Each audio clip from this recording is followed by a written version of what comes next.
Okay, this is the rest of the story. It's not the end, but it's almost the end. We're almost there talking about Moses and Aaron and the children of Israel. And remember who the children of Israel are. They're all of Jacob's children, 12 sons and all their families. And God has blessed them, even though they've been in bondage or slavery. They've been slaves to the Egyptians. The Pharaoh that Joseph helped and was such a friend to, he died, and nobody knows who Joseph was anymore. And so all they do is make the children of Israel work and make bricks with mud and straw, and they work hard. And remember what God did. God told Moses to have Aaron stretch his rod over the water, and the Nile turned to blood. And then after that, then the frogs came out of the water and got in the house and got in the food, and they were just everywhere. And then Pharaoh said, "You can go," but when the frogs all died, he changed his mind. And then God brought lice, and then God brought flies, not just a few, but swarms of flies, nasty. Then he said, "You can go again," but he changed his mind. He didn't let them go. And then God made the animals sick, and then the boils came. Remember, Moses and Aaron picked up the ashes from the fireplace and spread it threw it toward heaven, and then the boils came on the people and the animals. And then hail. Remember the hailstorm with the fire, and it would kill everybody that was out. And then Pharaoh said, "You can go." Do you think he let them go? Nope.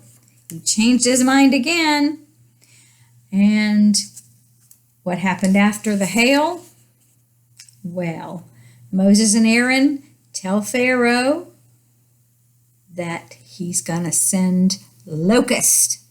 And locusts are bad. Locusts eat everything.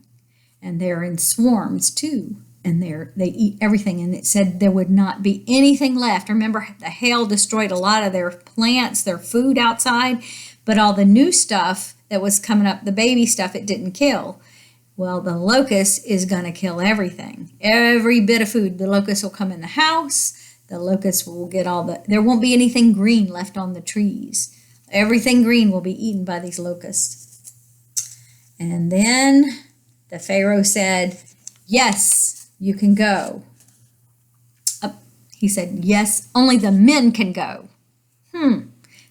Moses said, "No, we got to have our women and our animals too. Our families have to go." And Pharaoh said, "Well, then you can't go." And then, let's see what was next. Then the Lord told Moses to lift his hand toward the sky. What's coming now? The hand toward the sky.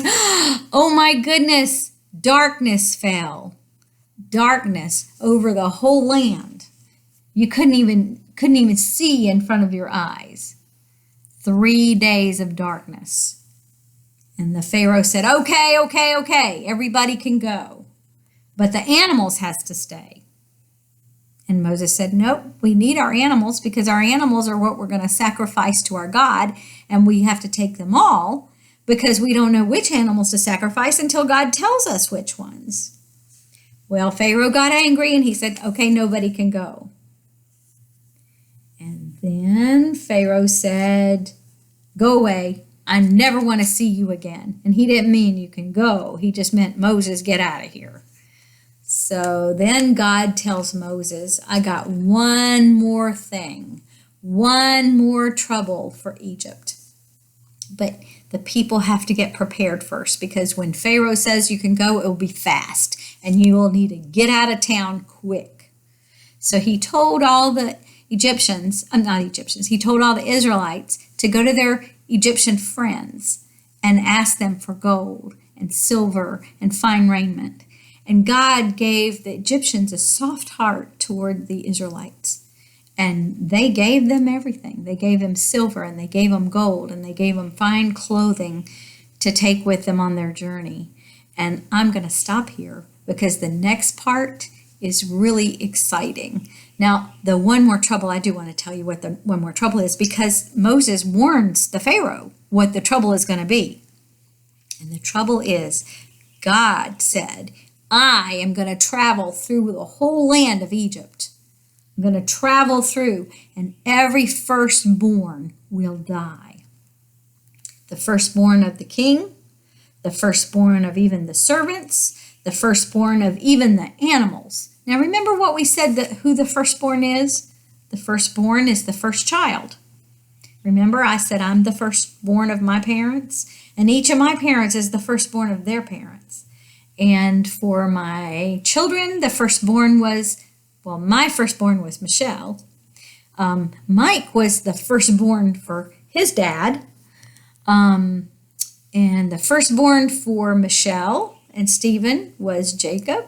And the firstborn for Mike is Hudson. And the firstborn for Scott was Caden. And the firstborn for Melanie was Jackson. So we got a whole bunch of firstborns here. And Lena, if you're listening, this is for you. You're the firstborn. So the firstborn of all the Egyptians and the animals are going to die unless a certain thing happens. And God will tell them what the certain thing is. But he said there'll never be such a cry in the land as there will be at this time. And I'm stopping here, and we'll talk about the rest of it next video.